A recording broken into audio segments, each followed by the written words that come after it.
This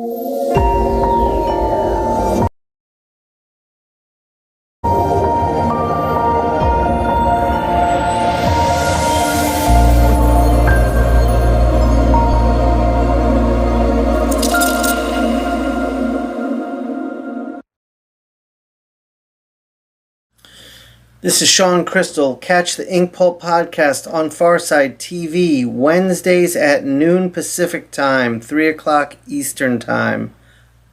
Come hang. Peace. This is the Inkpulp podcast. This is the Inkpulp podcast. Comics, hip hop, life.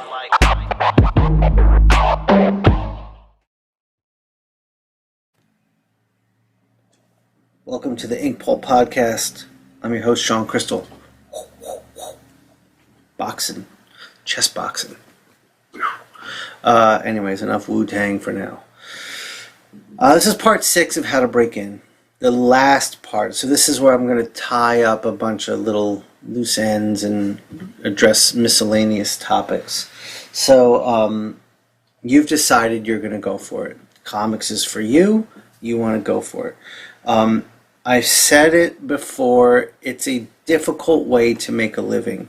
If you're working for Marvel DC, the page rates are not extravagant when you start, and even there's like the lower class, middle class, upper class of creators, and the lower middle class are just getting crushed. The upper class seems to do well, but you got to work your way up there, and it's a political game, it's a style game, it's a whole bunch of games, and if that's the route you want to go, play the game. It's a difficult way to financially survive being a comic book artist. I've learned this. I have friends who are very successful at just being comic book artists, but they're few and far between.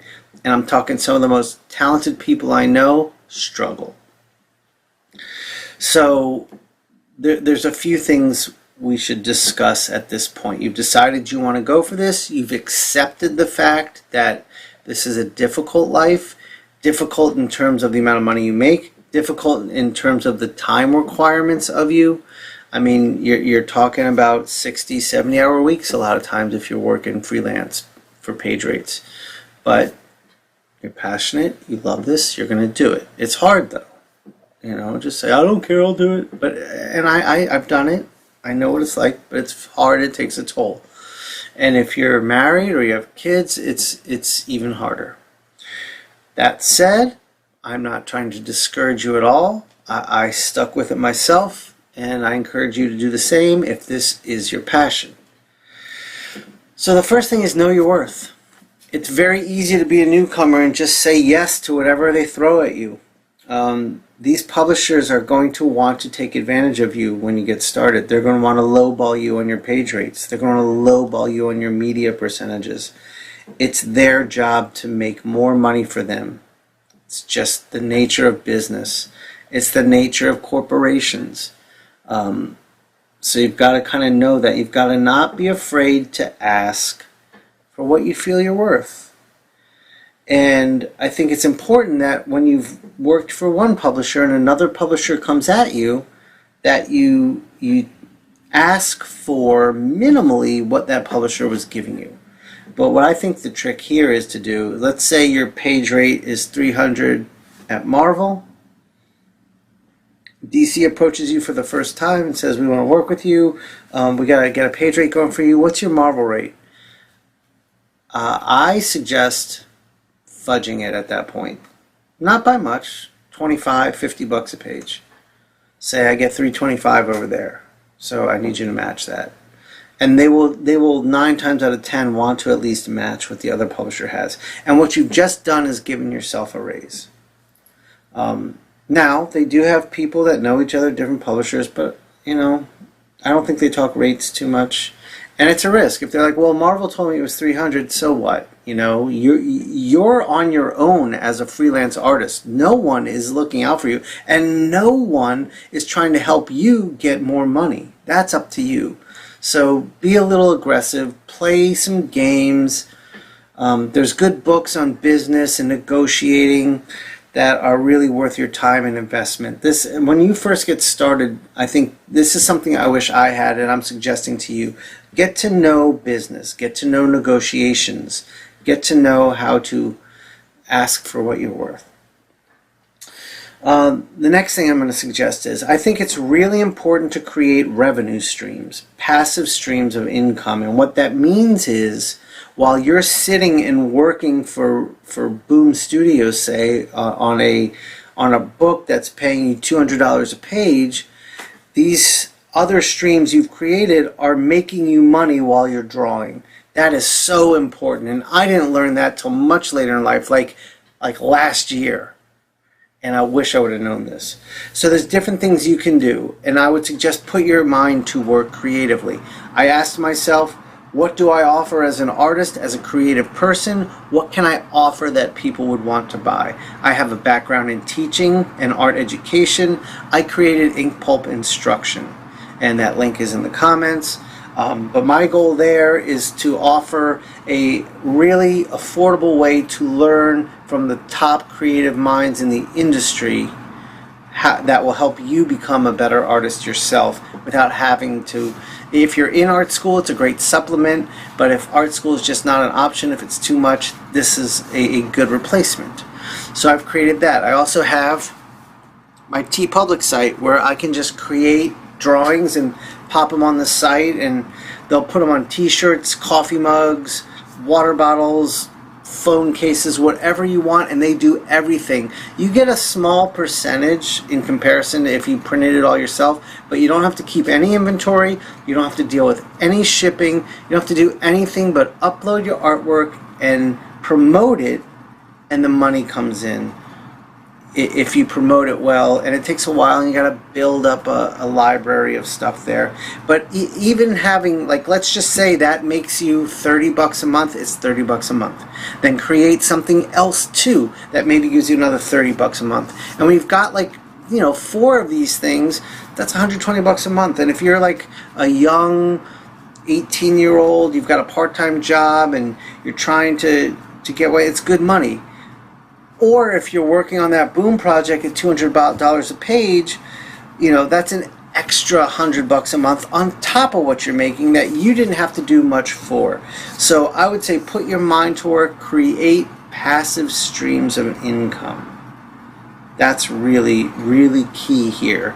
That just, my goal is my passive streams of income cover my monthly expenses, which completely frees me creatively to do whatever the fuck I want with my art, because I don't need it to make money. I want it to make money, but I can do whatever I want, and I can stay very true to my voice.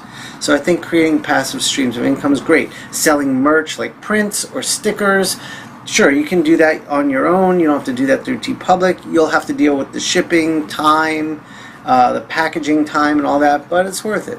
That's another thing you can do. You can print your own t-shirts, and then the profit is much more in your favor.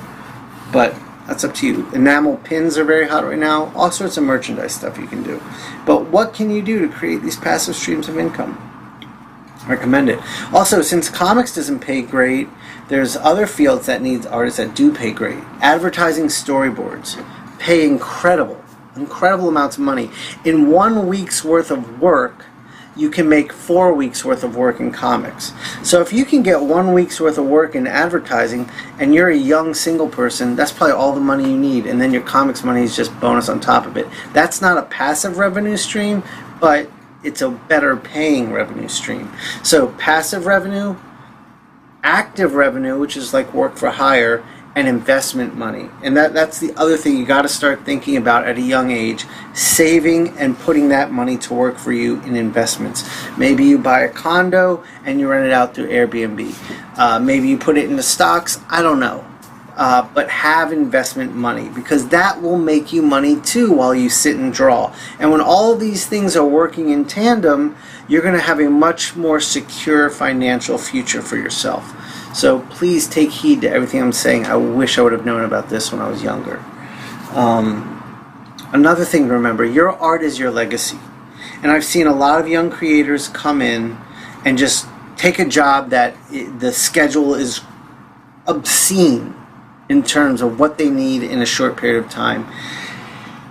And I get it, you're new, and maybe your first job, yeah, grab it. But you got to remember, everything you do is your legacy, and it's your portfolio, and future editors and publishers that look to your work are going to look to see how you did on that book. And if it is just a rush job and you're not proud of it, it's not going to reflect well on you for future jobs. So think about that. I mean, my friend Eric Canetti always stressed this to me. Your work is your legacy. Everything you produce is your portfolio. Make sure you're doing your best work every time. I know when your first job comes, you may not have that luxury, but ask. I guess that's my point. So like if they come at you with a rush job, just ask for the time you need. It never hurts to ask. My first job was on fire when I got it. It was a rush job, but it was my first job, and they knew this, and we talked, and they gave me they blew the calendar open for me so I could do it, because I was in school full time too. But that was because I asked. And so I just say ask. You know, if they're like, we need this in a week, and you're like, I really need 3 weeks, ask for 3 weeks. You might get 2. Okay? And then you've just doubled the amount of time you had, so you can do twice as good of work.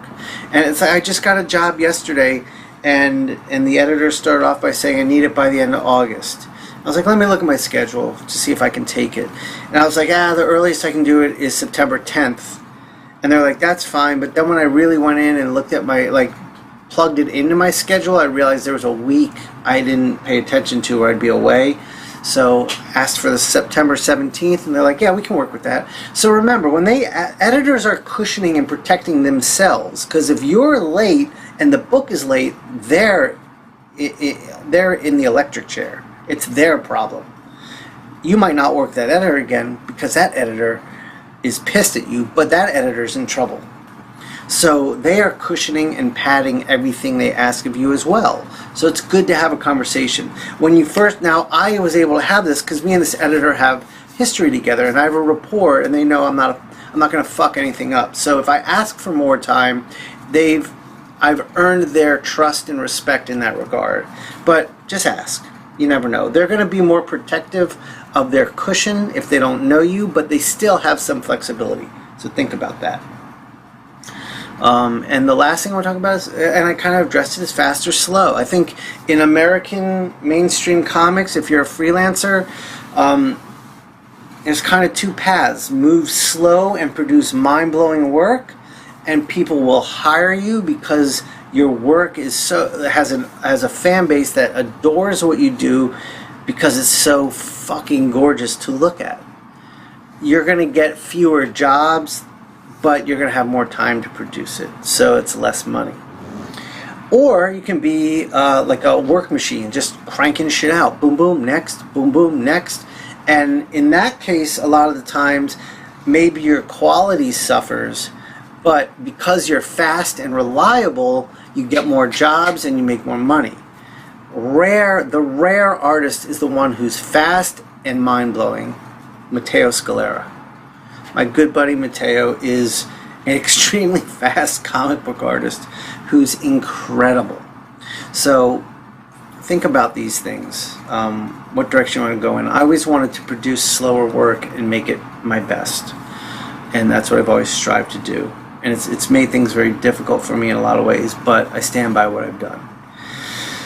So I guess that's a summary on how to break in comics. Please don't be afraid to leave questions below in the comments section. I will answer them. You can always email me to inkpulp@gmail.com. I can address them there. Come see me at my table in Artist Alley at different comic book conventions. You can ask me questions there. I am available. I have a live show on my Instagram every Thursday at 5. I have a live show on my Facebook every Thursday at 5:30. So that's another area where I do open up for questions at the end. It's got sort of an educational bend to it where you watch me work and I explain what I'm doing, and I'm happy to answer any questions there too. So use me as a resource. I'm here for you. I hope this has been a helpful series for a lot of you. I might do a more advanced take later when I see what sort of questions are coming in and see, I didn't address that, or, now you're in. Maybe the next series is how to stay in comics, because that is another game unto itself. My first job, after I finished it, I didn't get my second job for 10 years. Another story for another time. But how to stay in. Getting in the game is one thing, staying in the game is a whole other thing. So maybe that's next time. Thank you for listening. I hope you enjoyed this. I hope this was informative. Please subscribe, please comment, please like, and I'll see you later. Peace. This is the Inkpulp Podcast. This is the Inkpulp Podcast. Comics, hip hop, life.